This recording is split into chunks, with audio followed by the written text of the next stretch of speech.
Hello welcome to learners friendly. HSCയുടെ notification വന്നിരിക്കുകയാണ്. എല്ലാവരും വളരെ തകൃതിയായിട്ട് പഠിക്കുന്നുണ്ട്. അപ്പോൾ പലർക്കും പല സംശയങ്ങളുണ്ട്. HSCയുടെ നോട്ടിഫിക്കേഷൻ വന്നപ്പോൾ എങ്ങനെ അപ്ലൈ ചെയ്യണം, ആർക്കൊക്കെ അപ്ലൈ ചെയ്യണം. അപ്പോൾ ഇന്നത്തെ ക്ലാസ്സിൽ നമ്മൾ പറയാൻ വേണ്ടി പോകുന്നത് അതിൻ്റെ ഏജ്, എത്ര ഏജിലാണ് ചെയ്യേണ്ടത്, അതേപോലെ തന്നെ ഏത് ജില്ലയിൽ അപ്ലൈ ചെയ്യണം, കട്ട് ഓഫ് എങ്ങനെയാണ്, സിലബസ് മാറുമോ, ഇങ്ങനെയുള്ള കാര്യങ്ങളൊക്കെയാണ്. ആദ്യം തന്നെ 603/2024 എന്നാണ് കാറ്റഗറി നമ്പർ വരുന്നത് HSC ഇംഗ്ലീഷിൻ്റെ. നിങ്ങൾ HSC ഇംഗ്ലീഷ് ക്ലിയർ ചെയ്യുകയാണെങ്കിൽ നിങ്ങൾക്ക് വരുന്ന സാലറി സ്കെയിൽ എന്ന് പറയുന്നത് 41,300 to 87,000. അപ്പോൾ ഇത്രയും നല്ലൊരു സ്കെയിലിലേക്ക് വരുന്ന ഒരു സാലറിയാണ് HSC ഇംഗ്ലീഷിന് വരുന്നത്. അതുകൊണ്ട് തന്നെ കോമ്പറ്റീഷനും കൂടുതലാണ്. പക്ഷേ മനസ്സിലാക്കേണ്ട ഒരു കാര്യം എന്ന് പറയുന്നത്, നമ്മളിപ്പോൾ ചുറ്റും നോക്കുമ്പോൾ എഞ്ചിനീയറിങ്ങും മെഡിസിനും ഒക്കെ പഠിക്കുന്ന ആൾക്കാർ കൂടുതലാണ്. പണ്ടത്തെ പോലെ തന്നെ ഡിഗ്രിക്ക് പഠിക്കുന്ന കുട്ടികൾ അല്ലെങ്കിൽ ഡിഗ്രി കഴിഞ്ഞിട്ട് ഒരു BEd ഒക്കെ ഓപ്റ്റ് ചെയ്യുന്ന ആൾക്കാരുടെ എണ്ണം താരതമ്യേന കുറഞ്ഞു. അങ്ങനെ കുറഞ്ഞത് കൊണ്ട് തന്നെ നിങ്ങൾക്ക് പരീക്ഷയിൽ വിജയിക്കാനുള്ള അവസരം കൂടുതലുണ്ട്, എന്നാൽ നിയമനം കുറഞ്ഞു വരുന്നുണ്ട്. അപ്പോൾ ഒരു ഭാഗ്യപരീക്ഷണം എന്നുള്ള രീതിയിൽ അപ്ലൈ ചെയ്ത് നോക്കാം. നിങ്ങൾക്ക് നല്ല ഭാഗ്യമുണ്ടെങ്കിൽ, നിങ്ങൾക്ക് നല്ല രീതിയിൽ എക്സാം ക്ലിയർ ചെയ്യാൻ പറ്റുന്നുണ്ടെങ്കിൽ നിങ്ങൾ ഉറപ്പായിട്ടും റാങ്ക് ലിസ്റ്റിൽ വരും. കഴിഞ്ഞ പരീക്ഷയിൽ, അതായത് കുറച്ച് വർഷം മുമ്പ് 2016 ആ ഒരു ടൈമിൽ നടന്ന പരീക്ഷയിൽ എറണാകുളത്തൊന്നും യാതൊരുവിധ പോസ്റ്റിങ്ങും നടത്തിയിട്ടില്ല. അവിടെ ഇതുവരെയും മെയിൻ ലിസ്റ്റിൽ വന്ന ഒരാളെ പോലും പോസ്റ്റ് ചെയ്തിട്ടില്ല. അതേ സമയത്ത് മലപ്പുറത്തും കണ്ണൂരും കാസർഗോഡും ഒക്കെ 25ഉം 41 ആൾക്കാരെയൊക്കെ ഇതുവരെയും അവർക്ക് അഡ്വൈസ് മെമ്മോ ലഭിച്ചു, അവർക്ക് പോസ്റ്റിംഗ് ആയിട്ടുണ്ട്. അപ്പോൾ എവിടെ അപ്ലൈ ചെയ്യണം? ഏറ്റവും കൂടുതൽ ആൾക്കാർ പരീക്ഷ എഴുതുന്നത് മലപ്പുറം ജില്ലയിലാണ്. ഏറ്റവും കൂടുതൽ ആൾക്കാരെ പോസ്റ്റിംഗ് നടത്തിയിട്ടുള്ളതും മലപ്പുറത്താണ്. അപ്പോൾ അങ്ങനെയാണെങ്കിൽ മലപ്പുറത്ത് കൊടുത്തിട്ട് പരീക്ഷ എഴുതിക്കൂടെ എന്നുള്ള ചിന്ത പലർക്കും ഉണ്ട്. പക്ഷെ ചിന്തിക്കേണ്ട കാര്യം, കട്ട് ഓഫ് കൂടും. ഏറ്റവും കൂടുതൽ ആൾക്കാർ ഒരു കൊടുക്കുന്ന സ്ഥലത്ത് അല്ലെങ്കിൽ ഏറ്റവും കൂടുതൽ പോസ്റ്റിംഗ് ഉള്ള സ്ഥലത്ത് കട്ട് ഓഫ് കൂടുതലാണ്. നിങ്ങൾക്ക് ലിറ്ററേച്ചറിൽ വളരെയധികം നല്ല രീതിയിലുള്ള നോളജ് ഉണ്ട്. ഏത് ഓഥറിനെ കുറിച്ച് ചോദിച്ചു കഴിഞ്ഞാലും, ഔട്ട് ഓഫ് സിലബസ് ചോദിച്ചു കഴിഞ്ഞാൽ തന്നെ എനിക്ക് ക്ലിയർ ചെയ്യാൻ വേണ്ടി പറ്റും. അങ്ങനെയുള്ള കോൺഫിഡൻസ് ഉള്ള ആൾക്കാരാണെങ്കിൽ നിങ്ങൾക്ക് തീർച്ചയായിട്ടും മലപ്പുറം ജില്ല തന്നെ ഓപ്റ്റ് ചെയ്യാൻ വേണ്ടി പറ്റും.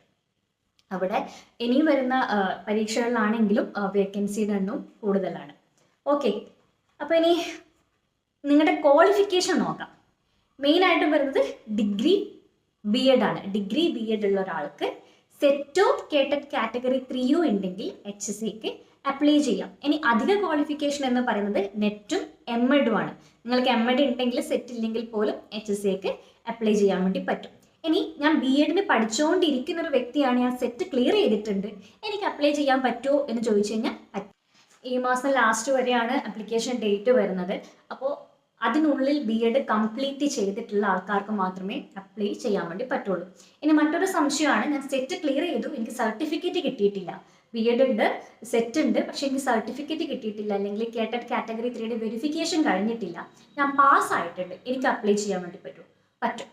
അങ്ങനെയുള്ളവർക്ക് അപ്ലൈ ചെയ്യാൻ വേണ്ടി പറ്റും. ഇനിയുള്ളത് ഏജ് ആണ്.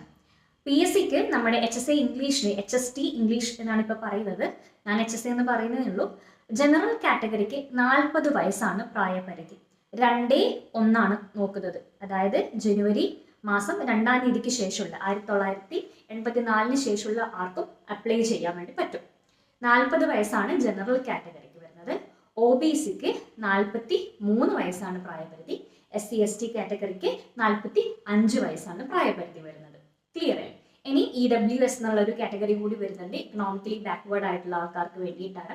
അപ്പോൾ അവർ കൃത്യമായിട്ടുള്ള സർട്ടിഫിക്കറ്റുകളും കാര്യങ്ങളും അപ്ലൈ ചെയ്യുന്ന സമയത്ത് തന്നെ സമർപ്പിക്കേണ്ടതായിട്ട് ഉണ്ട്. അത് യാതൊരുവിധ എറേഴ്സും വരാൻ വേണ്ടി പാടില്ല. നിങ്ങൾ ആ സർട്ടിഫിക്കറ്റും കാര്യങ്ങളൊക്കെ എടുക്കുന്ന സമയത്ത് തിരക്ക് പിടിച്ചിട്ട് അപ്ലൈ ചെയ്യാതിരിക്കുക. ഇതിനാവശ്യമായിട്ടുള്ള സർട്ടിഫിക്കറ്റ്സും കാര്യങ്ങളും ഒക്കെ കയ്യിൽ വന്നതിന് ശേഷം അതൊന്ന് ക്രോസ് ചെക്ക് ചെയ്തതിന് ശേഷം മാത്രം അപ്ലൈ ചെയ്യുക. അതേപോലെ തന്നെ അപ്ലൈ ചെയ്യുന്ന ജില്ല ഏതാണ് എന്ന് ഒന്ന് ചിന്തിച്ചിട്ട് അപ്ലൈ ചെയ്യാം. ഓക്കെ, ദെൻ സിലബസ് മാറുമോ എന്നുള്ളൊരു ഡൗട്ട് ഉണ്ട്. സിലബസ് മാറുമോ മാറില്ലേ എന്നുള്ളത് ഒരു ജനുവരി 15 കൂടി മാത്രമേ അറിയാൻ വേണ്ടി പറ്റുള്ളൂ. മാറാൻ സാധ്യതയില്ല എന്നാണ് ഒരു കൂടുതലും ലഭിച്ചിട്ടുള്ള വിവരം. ഇനി മാറിയാൽ തന്നെ നമുക്കിപ്പോൾ ക്രിറ്റിസിസം കാര്യങ്ങൾ, ഗ്രാമർ പോർഷൻസ്, ലിംഗ്വിസ്റ്റിക്സ് കാര്യങ്ങളൊക്കെ അതേപടി തന്നെ കിടക്കും. എന്തെങ്കിലും ഒരു ഫിക്ഷന്റെ കാര്യത്തിലോ പോയിംസിന്റെ കാര്യത്തിലോ അങ്ങോട്ടും ഇങ്ങോട്ടും മാറ്റം വരും എന്നേ ഉള്ളൂ. സിലബസ് മാറുന്നതിനനുസരിച്ച് പുതിയ ക്ലാസ്സുകൾ എടുത്തു വരും. നമ്മളിപ്പോൾ ലേണേഴ്സ് ഫ്രണ്ട്ലിയിൽ 5th ബാച്ച് അഡ്മിഷൻ കണ്ടിന്യൂ ചെയ്തുകൊണ്ടിരിക്കുകയാണ്. 2500 രൂപയാണ് ഫീസ്. പലരും ചോദിക്കുന്നുണ്ട് മാസം 2500 ആണെന്ന്. മാസം 2500 അല്ല, പരീക്ഷ എപ്പോഴാണോ, അതായത് ഓഗസ്റ്റ്, സെപ്റ്റംബർ, ഒക്ടോബർ ഈ 3 മാസങ്ങളിൽ എപ്പോഴെങ്കിലും ആയിട്ട് നമുക്ക് പരീക്ഷ എക്സ്പെക്ട് ചെയ്യാൻ വേണ്ടി പറ്റും. അപ്പോൾ അതുവരെയും ഉള്ള ഫീസാണ് 2500 എന്ന് പറയുന്നത്. നിങ്ങൾക്ക് ഓഡിയോ ക്ലാസ്സുകളും PDF നോട്ട്സ് കിട്ടും. ഓരോ ടോപ്പിക്ക് പഠിച്ചതിന് ശേഷം അതിനെക്കുറിച്ചുള്ള ഡിസ്കഷൻസ് ഉണ്ടായിരിക്കും. അതിൽ നിന്ന് വരാൻ സാധ്യതയുള്ള ക്വസ്റ്റ്യൻ ആൻസേഴ്സ് എക്സ്ട്രാ ക്യൂസ് മോഡലിൽ നിങ്ങൾക്ക് നൽകുന്നുണ്ട്. അതേപോലെ തന്നെ റാങ്ക് മേക്കിംഗ് കാര്യങ്ങൾ, ക്വസ്റ്റ്യൻസ് കാര്യങ്ങളൊക്കെ ഡിസ്കസ് ചെയ്യും. ഇനി വേറൊരു സംശയം, ഇത്രയും അധികം ആൾക്കാർ പല ഇൻസ്റ്റിറ്റ്യൂട്ടിൽ നിന്നും പഠിക്കുന്നുണ്ട്, എന്നിട്ടും അതിൽ നിന്ന് കുറച്ച് ആൾക്കാർ മാത്രം എന്താണ് റാങ്ക് ലിസ്റ്റിലേക്ക് വരുന്നത്. ഞാനും റാങ്ക് ലിസ്റ്റിൽ വന്ന ആളും ഒരേ ഇൻസ്റ്റിറ്റ്യൂട്ടിലാണ് പഠിച്ചത്, എന്നിട്ടും അവർക്ക് എങ്ങനെ റാങ്ക് കിട്ടി, എനിക്ക് എങ്ങനെ റാങ്ക് കിട്ടിയില്ല എന്ന് ചിന്തിക്കുന്ന പലരും ഉണ്ടാവും. അത് നിങ്ങളുടെ പഠിക്കുന്ന സ്ട്രാറ്റജിയുടെ പ്രശ്നമാണ്. നിങ്ങൾ ഒരേ സ്ഥലത്ത് പഠിച്ചിട്ടും പലരും റാങ്ക് ലിസ്റ്റിൽ വരുന്നത് ആ റാങ്ക് ലിസ്റ്റിൽ വന്ന ആൾക്കാർ കുറച്ച് സ്മാർട്ട് ആയിട്ട് വർക്ക് ചെയ്യുന്നതുകൊണ്ടാണ്. അവർ പല കോഡുകളിലൂടെയും പല മെത്തേഡുകളിലൂടെയും പഠിച്ച കാര്യങ്ങൾ ഓർത്ത് വെക്കാൻ ശ്രമിക്കുന്നുണ്ട്. നമ്മൾ പഠിക്കുന്ന സമയത്ത് എപ്പോഴും ഒരു സർഫേസ് ലെവലിലെ കാര്യങ്ങൾ പഠിക്കണം, ഒരു ഇന്റർമീഡിയറ്റ് ആയിട്ടുള്ള കാര്യങ്ങൾ പഠിക്കണം, അതേപോലെ തന്നെ റാങ്ക് മേക്കിംഗ് ആയിട്ടുള്ള കാര്യങ്ങൾ പഠിക്കണം. റാങ്ക് മേക്കിങ്ങിന് കൂടുതൽ ഇമ്പോർട്ടൻസ് കൊടുത്തവരാണ് എപ്പോഴും ടോപ്പ് 5ലേക്കും മെയിൻ ലിസ്റ്റിലേക്കും ഒക്കെ വരുന്നത്. അപ്പോൾ അങ്ങനെയുള്ള കാര്യങ്ങളും നമ്മുടെ ലേണേഴ്സ് ഫ്രണ്ട്ലിയിൽ വളരെ ഇമ്പോർട്ടൻ്റ് ആയിട്ട് തന്നെ പറഞ്ഞു തരുന്നുണ്ട്. മെയിനായിട്ട് 3 ടീച്ചേഴ്സാണ് ഉള്ളത്. കോമ്പറ്റേറ്റീവ് എക്സാം ഫീൽഡിൽ വളരെയധികം വർഷത്തെ എക്സ്പീരിയൻസ്ഡ് ആയിട്ടുള്ള ടീച്ചേഴ്സാണ് ഉള്ളത്. അതേപോലെ തന്നെ set, net, JRF, HSA, HSST ഒക്കെ ക്ലിയർ ചെയ്തിട്ടുള്ള ആൾക്കാർ തന്നെയാണ് അവരും. പക്ഷെ അവർ കോമ്പറ്റേറ്റീവ് ഫീൽഡിൽ നിൽക്കുന്നു എന്നേ ഉള്ളൂ. ചിലപ്പോൾ മറ്റു പല ഇൻസ്റ്റിറ്റ്യൂട്ടുകളിലും പഠിപ്പിക്കുന്ന ആൾക്കാർ തന്നെയാണ്. എന്താ പറയുക, നമ്മളിപ്പോൾ പല ഇൻസ്റ്റിറ്റ്യൂട്ട്സ് ഉണ്ടെങ്കിൽ പോലും പഠിപ്പിക്കുന്ന ടീച്ചേഴ്സൊക്കെ പലതിലും സെയിം ആയിട്ട് വരും. അവിടെയും വർക്ക് ചെയ്യും, ഇവിടെയും വർക്ക് ചെയ്യും, പലതും വർക്ക് ചെയ്യും. ഈ HSA പരീക്ഷ പോലെ തന്നെയാണ് ഈ ഓരോ ഇൻസ്റ്റിറ്റ്യൂട്ടുകൾ തമ്മിലുള്ള മത്സരവും ഇപ്പോൾ നടന്നുകൊണ്ടിരിക്കുന്നത്. ഇത് സത്യസന്ധമായിട്ട് ഞാൻ പറയുകയാണ്. കാരണം പരീക്ഷ മത്സരാർത്ഥികൾ തമ്മിലുള്ള ഒരു മത്സരം പോലെ തന്നെ ഇൻസ്റ്റിറ്റ്യൂട്ടുകളും മത്സരം ഉണ്ട്. ഏറ്റവും കൂടുതൽ അഡ്മിഷൻ എവിടെയാണ് വരുന്നത്, ഏറ്റവും കൂടുതൽ ആൾക്കാർ ക്ലിയർ ചെയ്യുന്നത് എവിടെയാണ് എന്നുള്ള മത്സരങ്ങളൊക്കെ നടക്കുന്നുണ്ട്. ഓക്കെ, ലേണേഴ്സ് ഫ്രണ്ട്ലിയിൽ നമ്മൾ കഴിഞ്ഞ പ്രാവശ്യം ഫസ്റ്റ് ബാച്ച് ആയിരുന്നു സ്റ്റാർട്ട് ചെയ്തത്. കഴിഞ്ഞ പരീക്ഷയുടെ സമയത്ത് നമുക്ക് വളരെ ലിമിറ്റഡ് ആയിട്ട് 10ൽ താഴെ ഏകദേശം 7 പേര് മാത്രമാണ് നമുക്ക് അഡ്മിഷൻ ലഭിച്ചത്. കാരണം ആദ്യമായിട്ട് തുടങ്ങുന്ന ബാച്ച് ആയതുകൊണ്ട് തന്നെ വലിയ രീതിയിലുള്ള പ്രൊമോഷനോ ആർക്കും അറിയുന്നുണ്ടായിരുന്നില്ല എവിടെ ഈ കോഴ്സ് അവൈലബിൾ ആണ് എന്നുള്ള രീതിയിൽ. അങ്ങനെ 7 പേരാണ് ഉണ്ടായിരുന്നത്. അത് 7 പേരിൽ 2 പേർക്ക് ഓൾറെഡി അപ്പോയിൻറ്റഡ് ആയി. തിരുവനന്തപുരത്തും വയനാട്ടിലുള്ള ആൾക്കാരാണ് മെയിൻ ലിസ്റ്റിൽ വന്നത്. അവർ ഇപ്പോൾ വർക്ക് ചെയ്യുന്നുണ്ട്.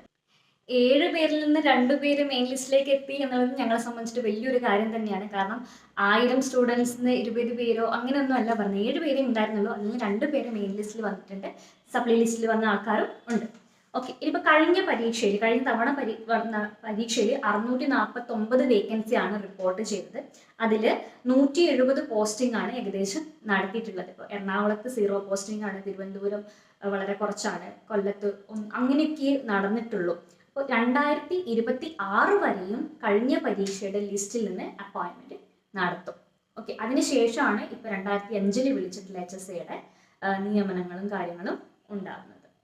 അപ്പോൾ ഇത്രയും കാര്യങ്ങളാണ് ഞാൻ പറയാൻ ഉദ്ദേശിച്ചത്. എന്തെങ്കിലും ഡൗട്ട്സോ കാര്യങ്ങളോ ഉണ്ടെങ്കിൽ നിങ്ങൾക്ക് ഇതിൽ കാണുന്ന നമ്പറിലേക്ക് കോൺടാക്ട് ചെയ്യാം. പേഴ്സണലൈസ്ഡ് മെൻ്റർ സപ്പോർട്ടോട് കൂടിയാണ് നിങ്ങൾക്ക് ഓരോ കാര്യങ്ങളും ലഭിക്കുന്നത്. ക്ലാസ് എടുക്കുന്ന ടീച്ചേഴ്സ് വേറെ ആണെങ്കിലും നിങ്ങൾക്ക് നിങ്ങളുടെ ക്യൂസ് കാര്യങ്ങൾ, നിങ്ങളുടെ ഡിസ്കഷൻസ് ഒക്കെ കണ്ടക്ട് ചെയ്യുന്നത് ഞാൻ തന്നെയാണ്. ഫുൾ ടൈം നിങ്ങൾക്ക് വാട്സപ്പിൽ സപ്പോർട്ടായിട്ടുണ്ടാവും. നിങ്ങൾ എന്ത് ഡൗട്ട് ചോദിച്ചു കഴിഞ്ഞാലും ക്ലിയർ ചെയ്ത് തരും. നിങ്ങളുടെ സമയത്തിനനുസരിച്ച് പഠിക്കാം. പലരും വർക്ക് ചെയ്യുന്ന ആൾക്കാരായിരിക്കും. അപ്പോൾ നിങ്ങളുടെ സമയത്തിനനുസരിച്ചിട്ട് നിങ്ങൾക്ക് പഠിക്കാൻ വേണ്ടി പറ്റും.